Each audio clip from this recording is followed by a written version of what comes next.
Hello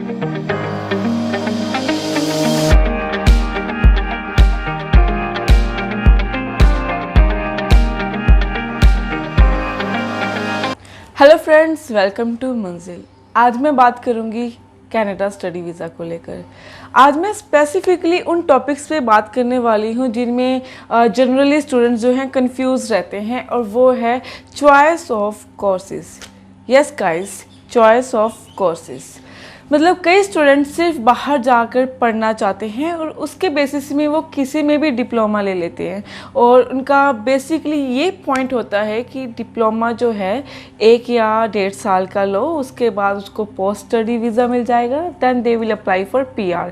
but उनको ये awareness नहीं है कि वो डिप्लोमा या फिर कोई और कोर्सेज जो 1 या 2 साल की हैं वो ऐसे भी कर सकते हैं जो कनाडा के हाईली डिमांड लिस्ट में आते हैं, और उसके बाद जब उनकी कोर्सेज या फिर ड्यूरेशन स्टडी का ख़त्म होता है तो वो वहाँ पे वाइट कॉलर जॉब पे एक बहुत अच्छे सैलरी अमाउंट भी कमा सकते हैं। तो आज ये वीडियो आप लगा लीजिए, एक अवेयरनेस वीडियो है जो बच्चों को या फिर काफ़ी स्टूडेंट्स को नहीं पता है। आज मैं उनको बताने वाली हूँ टॉप 5 कोर्सेज जो कि कनाडा में हाई डिमांड में आते हैं, और उसके बाद उनकी जो सैलरी क्या होती है, उनका स्कोप है वहाँ पे। आज सब मैं वो डिस्कस करने वाली हूँ। सो ये वीडियो आप एंड तक देखिएगा, क्योंकि कनाडा जाने वाले स्टूडेंट की रेशियो बाकी कंट्रीज़ में बहुत ज़्यादा है, तो ये बहुत बेनिफिशियल रहने वाला है आपके लिए। सो सबसे पहले मैं बात करूँगी जो फिफ्थ पॉइंट पे आता है, या फिर मैं कहूँ 5वें नंबर पे आता है, वो है बिजनेस मैनेजमेंट। यस गाइस, जो मैनेजमेंट प्रोग्राम्स होते हैं काफ़ी देखने को आता है कि बच्चा वही लेता है आफ्टर +2 या फिर आफ्टर बैचलर्स। इसकी स्पेसिफिकली क्या चीज़ होती है, क्योंकि बच्चे मैनेजमेंट में डिप्लोमा लेते हैं और ये प्रोविंस के अकॉर्डिंग अकॉर्ड करता है कि कितना किस में आता है। लाइक अगर आप डिप्लोमा कर रहे हो तो वो 1 साल का भी हो सकता है, 1.5 साल का भी हो सकता है, 2 साल का भी हो सकता है। इसलिए जो स्टूडेंट्स की पहली प्रेफरेंस होती है वो मैनेजमेंट होती है। बट उनको मैं बताना चाहती हूँ कि कनाडा में हाईली डिमांड कोर्स है ये मैनेजमेंट, और इसकी जो आप स्टडी कंप्लीट करने के बाद आपका जो पैकेज सिस्टम है वो कैसा होता है अगर आप एक अच्छी जॉब लग जाते हो, मैं आपको वो बताना जा रही हूँ।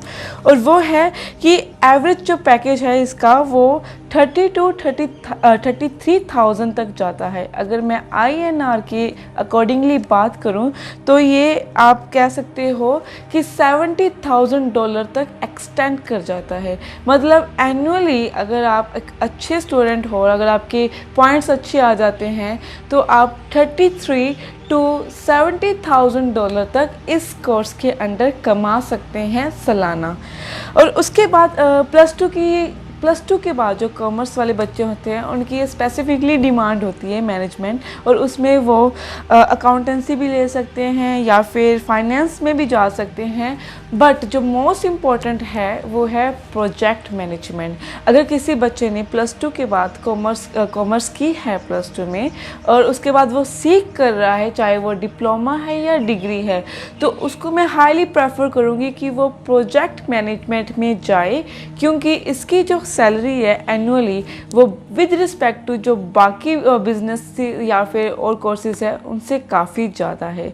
तो ये कॉमर्स वाले बच्चों के लिए काफ़ी अच्छा है कि मैनेजमेंट करने के बाद वो एक अच्छा अमाउंट कमा सकते हैं in Canada with in 1 year. And उसके बाद जो आता है वो है hospitality and tourism. Yes guys, generally अब क्या हो रहा है, कनाडा में जो टूरिस्ट सिस्टम है वो काफ़ी बढ़ रहा है, जो इमिग्रेशन है वो भी काफ़ी बढ़ रही है। उसके हिसाब से जो 4th नंबर पे हाईली पेड सैलरी वाला जो कोर्स है वो हॉस्पिटैलिटी एंड टूरिज़्म है, और इसमें क्या होता है, आप मिनिमम 52,000 जो है वो कमा सकते हैं। अगर मैं INR की बात करूं तो आप 1 साल का 25 लाख कमा सकते हैं, और ये एक्सटेंड करके जाता है $88,000 को, मतलब कि 44 लाख इन 1 ईयर अगर आप हॉस्पिटैलिटी और टूरिज़्म कोर्स चूज़ करते हैं। उसके बाद क्या होता है कि इसमें आप कॉलेज और यूनिवर्सिटी दोनों ले सकते हैं, बट द प्रॉब्लम इज़ कि अगर मास्टर्स लेते हैं उसमें भी 5 से 6 लाख का खर्चा है, और बैचलर में भी डिग्री या फिर डिप्लोमा ये डिफ़र करेगा। और ये अगर आपको इसमें कोई कन्फ्यूज़न है तो आप हमारे ऑफिस में आकर अपनी कन्फ्यूज़न दूर कर सकते हैं। बट जो इसका एवरेज प्राइस है या कॉस्टिंग है वो है 5 to 6 लाख। हाँ, बट अगर आप ये यूनिवर्सिटी में जाकर पढ़ोगे तो इसका थोड़ा सा अमाउंट ज़्यादा हो जाता है। बट मेन पॉइंट ये है, यूनिवर्सिटी में अगर आप कोई भी कोर्स करते हैं तो उसके आपको पीआर के जो पॉइंट्स काउंट होते हैं बाद में यूनिवर्सिटी में करने में आपको ज़्यादा मिलते हैं। और अगर आपका अच्छा बजट है या आप फाइनेंशियली स्ट्रॉन्ग हो तो मैं आपको स्ट्रॉन्गली रेकमेंड करूँगी कि आप हॉस्पिटैलिटी एंड टूरिज़्म जो है वो यूनिवर्सिटी में जाके स्टडी करें। उसके बाद जो थर्ड आता है वो आता है इंजीनियरिंग का कोर्स। अब प्रॉब्लम ये है कि इंजीनियरिंग बच्चे नहीं करते हैं क्योंकि वो 4 साल की ग्रेजुएशन होती है, बैचलर होती है। पर इसमें उनको प्रॉब्लम क्रिएट करने की कोई ज़रूरत नहीं है। अगर जो बच्चे बैचलर्स करना चाहते हैं इंजीनियरिंग में बट 4 साल की जो ये ड्यूरेशन को लेकर नहीं करते हैं, उनको मैं कहना चाहूँगी बी अवेयर गाइज, ये 3rd नंबर पे आने वाला कोर्स है कनाडा में, और इसके जो एनुअल सैलरी है वो बहुत ज़्यादा है विद रिस्पेक्ट टू इंडिया या और कोर्सेज जो आप कनाडा में जाके करेंगे। ज़रूरी नहीं है कि आप ये कोर्स सिर्फ 4 साल में ही करोगे या फिर आपने ग्रेजुएशन करनी है 4 साल में, आप इसको 2 से 3 साल का डिप्लोमा भी कर सकते हैं। और इसमें बैचलर्स जो है अब 2 से 3 साल की हो जाती है। मास्टर्स भी कर सकते हैं अगर आपने बैचलर्स इंजीनियरिंग में किया है और आप उसके बाद चेंज कराने की सोच रहे हैं, do not change it. Masters भी आप इसमें ही आगे प्रोसीड करना, और आप इसमें जो मास्टर पीजीटीएम और डिग्री के काफ़ी जो हैं इसके ऑप्शंस मिल जाते हैं। सो मैं आपको ये बात क्लियर कर देती हूँ कि अगर आप इंजीनियरिंग की तरफ जाना चाहते हो बट जस्ट बिकॉज यूनिवर्सिटी की हाई कॉस्ट या फिर इसकी ड्यूरेशन को लेकर डर रहे हो, डू नॉट वरी और डू नॉट अफ्रेड गाइस, ठीक है। आप अपने सारे डॉक्यूमेंट्स अपने परसेंटेज के बेस पे, ट्रांसपेरेंसी के बेस पे आपको हमारी जो मंजिल है वो प्रॉपर ऑप्शंस देता है विद ऑल डिग्री, डिप्लोमा या पीजीटीएम और 2 से 3 मास्टर्स और बैचलर। आपके पास बहुत सारे ऑप्शंस आ जाते हैं।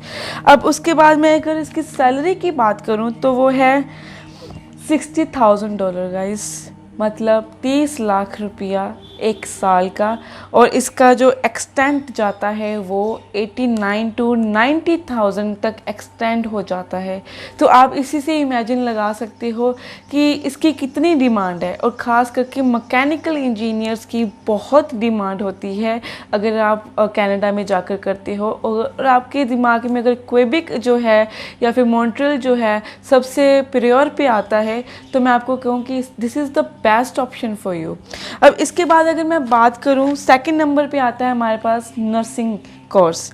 नर्सिंग कोर्स अगर आप आपने +2 किया है और उसके बाद आप नर्सिंग के लिए जाना चाहते हो, या आप बैचलर्स कर चुके हैं और उसके बाद भी आप नर्सिंग के लिए जाना चाहते हो, ये भी बहुत अच्छा डील रहेगा क्योंकि इसका $70,000 पर ईयर जो है ये सैलरी है। और इसका जो एक्सटेंट है वो डिपेंड करता है कि उनकी सिचुएशन कैसी है, बट मिनिमम $70,000 जो है आप वो कमा सकते हैं 1 साल में। और INR की अगर मैं बात करूं तो 35 लाख रुपया 1 साल का आप विदाउट एनी स्ट्रगल कनाडा में कमा सकते हैं अगर आप नर्सिंग की तरफ जाते हो।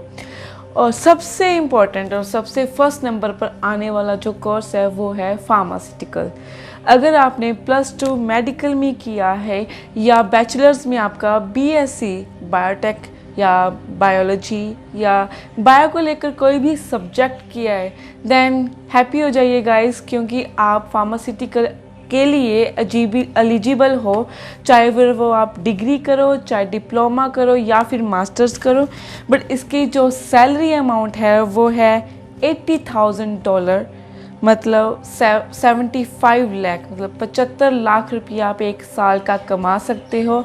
और ये एक्सटेंड होकर $1.30 तक चला जाता है जो इसका एनुअली सैलरी है। तो I think this is a bit shocking for you, but ये टॉप 5 जो कोर्सेज हैं ये उन बच्चों के लिए हैं जिन्होंने कनाडा जाना के लिए सोच रखा है और वहाँ पढ़ने के लिए सोच रखा है, बट वो PR के लेकर या ईज़ को लेकर कोई और कोर्सेज में अगर अपने आप को कंफ्यूज कर रहे हो कि ये लें या वो लें, ये उनके लिए गाइस ये 5 कोर्सेज जो हैं ये बहुत डिमांड में हैं कनाडा में और हाईली पेड है। होप ये वीडियो आपके लिए बहुत ही बेनिफिशियल होगी, और किसी और चीज़ को रिलेटेड या कोर्सेज़ को ही रिलेटेड आपको कोई प्रॉब्लम है या कनाडा कॉलेजेस और यूनिवर्सिटीज़ को भी लेकर प्रॉब्लम है तो भी आप हमारे गिवन नंबर पे कांटेक्ट कर सकते हैं। और अगर आपको AIPs को लेकर भी प्रॉब्लम है तो आप अपने डॉक्यूमेंट्स हमारी मेल पे भी सेंड कर सकते हैं या फिर डायरेक्ट हमारे ऑफिस भी आ सकते हैं। Thank you.